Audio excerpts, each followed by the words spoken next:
Hey y'all, this is Asia Dorsey. I am a root worker here on the Cheyenne, Ute, and Arapaho territories, also known as Colorado. And you can find more of me and my work and my practice at bonesbugsandbotany.com. So how do I balance traditional herbal knowledge and modern scientific advancement? Well, the first thing is understanding that traditional knowledges are science to traditional peoples. Our science are continually advancing and being practiced, and we are experimenting and we are replicating. And so it's important to understand whose science, right? And within that context, as an integrated herbal medicine maker, medicine woman, I don't abdicate the quintessential nature of reality, which is diversity. There's so much diversity and different kinds of medicine, but it's important that we know which tradition of medicine we're working with and what the pitfalls and the power of those medicine ways are. So for example, understanding all of the medicines from mind medicine all the way up to herbal medicine and then pharmaceutical medicine and then surgical medicine, right? We understand that there's an escalation. And before we escalate all the way to the top, which means that there's going to be so many side effects, we want to make sure that we're helping people with their lifestyles and all of these things before we escalate. And so an example of that in my practice is I had a client who had a bladder infection. We knew that this was a bladder infection because of the blood in the urine. And so we set a time frame for us to work with herbs like uva ursi, right? Herbs like corn silk. And we said that if we did not clear this infection with the traditional medicines that we had access to within 5 days, which is the amount of time that she would be working with an antibiotic, then we would escalate care. So after those 5 days, we cleared the bladder infection, shout out to us, and there was no need to escalate care. But escalation was there, and that's important. Another way that Western science kind of shows up in my practice is in research. When I'm learning about a plant, I love to first touch in to the traditional knowledge ways and the traditional peoples who held that plant. I like to look at multiple cultural examples, and then I like to go into more details by looking at herbal constituents and what the scientific community has to say about it. And it's in this way that we stay in conversation with the ancestors and with their progeny all at the same time. What are my thoughts about the regulation of herbalists? Good question. I don't believe in it. I think it's very, very important that herbal medicine continue to be a people's medicine. There's no organization that can certify you as an herbalist. Only the plants can do that. There is a trend to turn herbal medicine into pharmaceutical medicine. And I think that trend causes a lot of danger. One of the dangers of creating sort of regulation around herbal medicine is whose herbs and whose practices become the gold standard. In our society, that gold standard is going to be sort of white males with means, and their ways of herbalism becomes herbalism, versus the traditional cultures that are all over sort of Turtle Island contributing from what their ancestors have to say about it. And so for me, I am a no to the regulation of herbalists. So how long did I study herbal medicine before feeling qualified to call myself an herbalist? I love this question because I have studied food my entire life, as many of you have, in terms of what it means to be a qualified herbalist. For me, I prefer an embodied approach. In my practice, I do not work with plants that I haven't worked on my own body. I know for a fact that my remedies work because I use my own remedies. And so my path of becoming an herbalist has involved traditional apprenticeships from wise women all over the world. I put my body and space and time with my teachers, and I continue to do that. And so for me, the qualification is not external, right? The qualification is the test of my own body, the test of my own lifestyle, the test of my own skillfulness in the world. And that is when we know that we can call ourselves an herbalist. And what's powerful, right, is that you won't call yourself an herbalist. Other people in your community will name you. And that's how you know. So, what are some of the things that I do daily to practice my herbal craft? I put herbs in my body. Hello. If you're not an herbalist, if you're not working with herbs in every single way, from my toothpaste to my hair care, all of it is made with infused herbs and oils. It's made with tinctures. Every day I have my nourishing herbal infusions. I do not take supplements of any kind because I'm an herbalist. And yeah, herbs are a part of my herbs are my deodorant. Okay. I can't think of any part of my lifestyle that's not botanically infused. In fact, it's time for me to spritz myself with some rose water, baby, because it's getting hot out here. So did I choose this path, or did the path choose me? I love this question as well. These are great questions. I would say both.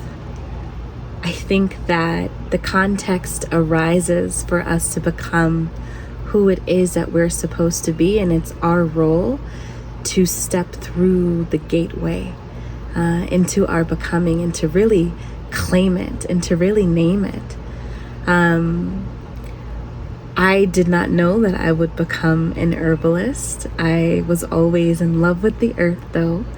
I was always fighting for the earth. I wanted to be a Supreme Court justice. It was one of my dreams growing up, and what propelled me through college and university and everything like that. And then I got sick. Ooh, your girl got so sick. I was living in New York City. I was not having food that was prepared by my family lovingly. I didn't know how to cook. I didn't have any skillfulness around food, or I didn't have any understanding of my body, and I was mentally ill. I got so depressed, and therapy was not working, and the choice came to either pursue the pharmacological route of healing mental illness, or to choose my own path. And so because I had seen the impact of pharmaceutical medicines on my family, and it seemed that like once you started, you just got worse and worse, I decided to choose my own way. And what that looked like for me was I chose the path of the earth. I chose the path of food. I couldn't feel anything at all. It was this terrible deadness, which was the defining factor of my depression. But when I thought about food, when I saw food, when I was watching food documentaries on Netflix, it was the only time that I felt alive.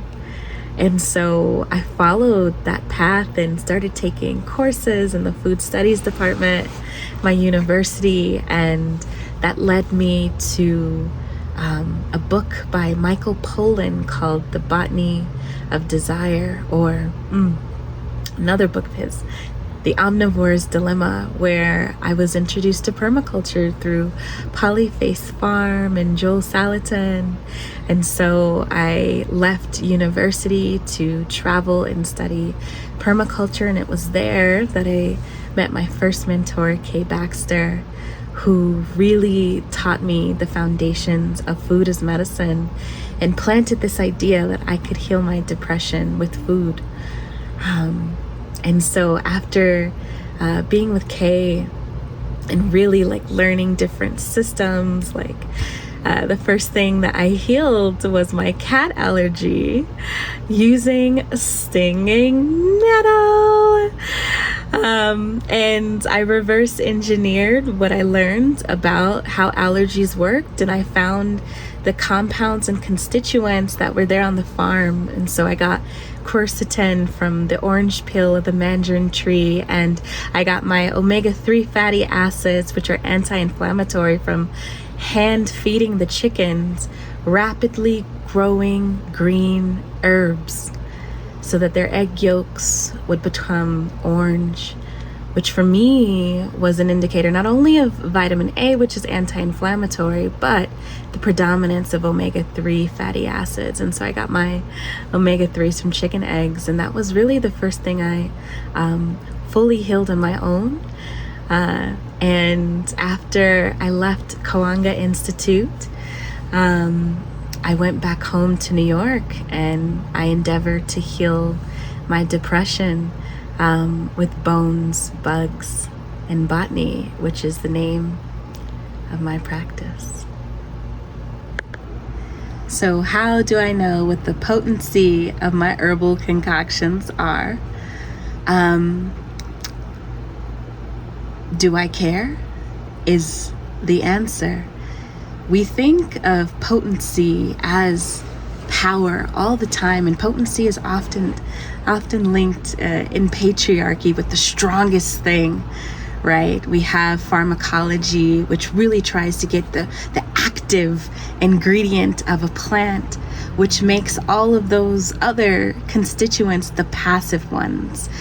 But in my tradition, in the wise woman tradition, we are looking for wholeness. And so I'm not crafting medicine for the most poison, right? I actually want the entourage effect that comes from those water-soluble constituents that help to make sure that my medicines don't have side effects. And so we're not searching for potency as we are crafting our medicine. We are searching for workability. What's wise is what works. An example of that in practice is that when you craft your medicine with high grain alcohols like Everclear, even when you water them down, they hurt the liver and the kidney itself. So how are we crafting medicines that hurt our most important organ systems? And when we make them out of poisons, when we make them super potent, then you can't have a lot of them.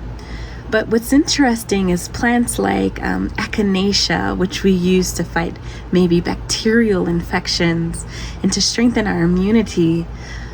You actually need a lot. You need at least a dropper full per 50 pounds of weight, right? So if you're using the most potent extraction methods, then that much of the tincture is going to cause harm. But if you tincture, right, that echinacea in 100 proof vodka, as I do, then you can use that whole bottle without harming your body, you see. And so by using methods that are caring, that are considerate, that are healing, right? We make medicines to heal. Why would we use methods that kill? We actually extend the capacity of our practice, right? Making medicine that is not harmful is the pillar of herbal medicine as people's medicine. And so potency, It's not necessarily what we're going for, but we want our herbal remedies to be effective. And to be effective, it doesn't have to be concentrated, the most powerful, the most active, right? It has to work holistically in the lifestyle of the person that's using it. So what's the first plant I remember having a relationship to as a kid? Oh my gosh, as a kid, I loved all the plants, all of them. But I want to tell you about aloe vera. I was a rough and raggedy kid, y'all, and I am still a rough and raggedy adult, I assure you. And one day I ran into the kitchen of my grandmama's house, and the iron was on, and I ran straight into the cord, and then it burned my face. Oh, it burned me so bad. It was like pink, and I am chocolate, so it's just like this giant pink kind of gash on my face. And oh my gosh, my grandma got the aloe vera plant, and she mixed it. She took the slime and the plant, and she mixed it with Vaseline, okay, petroleum jelly, and oh my God, she made me go to school with a glop of Vaseline and aloe vera gel on my face every day. And as you can see, it healed. It healed without a scar. It healed without a wound. And that was just so special to me, because aloe vera is something that we have in our house, and so it's like the medicine bag that's on your countertop or in your windowsill, on your nightstand, right? But also the power of petroleum jelly, y'all. Ooh, as herbalists, we try to use, shea butter and tallow and all of these things. But what I love about the medicine of common people, right, is that what's wise is what works. And that petroleum jelly really did help to seal in that area to make sure that it was perpetually hydrated. It was an ingenious form of medicine practice that my grandma showed to me. And so, yeah, I wanted to tell you that story just to show you that as an herbalist, my wings are made of plastic. What herbs do I suggest to keep joints healthy as we age? There's two major principles that I'm working with here. One is bones and the other is blood. Bones, we want bone broths, animal bones from animals that have been pastured, who have lived their lives outdoors as animals should. We want their bones, and we want those bones in our broths. And so that primary recommendation is bone broth every single day. And it sounds weird, but when we actually look at traditional peoples all around the world, this is the norm. The cuisines in West Africa feature lots of bones and collagen-rich foods and animal parts that create a perfect broth for their phenomenal stews.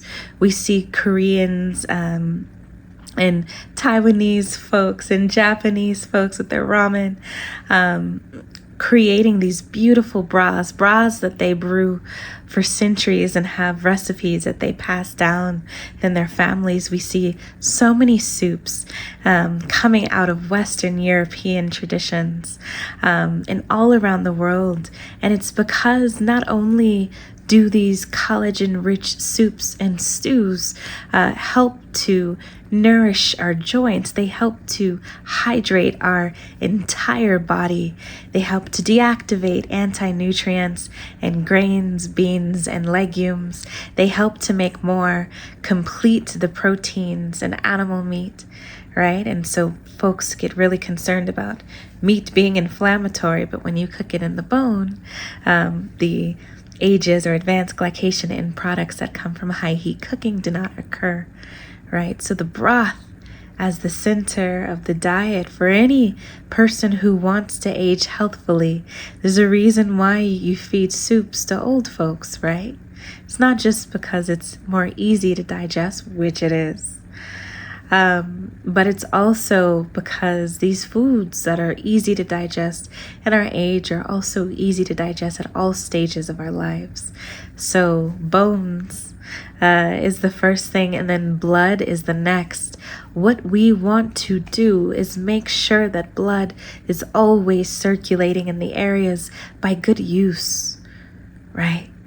We want to make sure that we're using our hands, that we're rotating and massaging our joints and our ankles, right? We want to make sure that we are bringing the blood through healthy, low impact movement like walking or Tai Chi or Qigong, right? And when that blood cannot come from physical activity, then we want to bring the blood using aromatic herbs, right? Infused in oil, not essential oils, herbs infused in oil. My favorite is going to be clove oil infused in coconut, cloves infused in coconut and buried underground for a year. This is a recipe that I got from Doc Willie in Costa Rica when I studied Afrobotany there. But these warming, right, these beautiful warming herbs, these will help to bring the blood when the movement is insufficient. And so these are some lifestyle medicines that I use to keep those joints fluid. So what is an herb that I use in a way that is not commonly used or understood? Let me tell you about my sweet sis elderberry, okay? Y'all love elderberry syrup, and I don't. I find that most people don't understand the mechanism of action of this plant. Elderberry, Sambucus negra, is a plant that has been used to fight sort of respiratory illnesses. She is sort of the elder wood, that wood that makes up Harry Potter's wand. And it's told that elderberry, when planted in a garden, teaches the other plants about their true nature.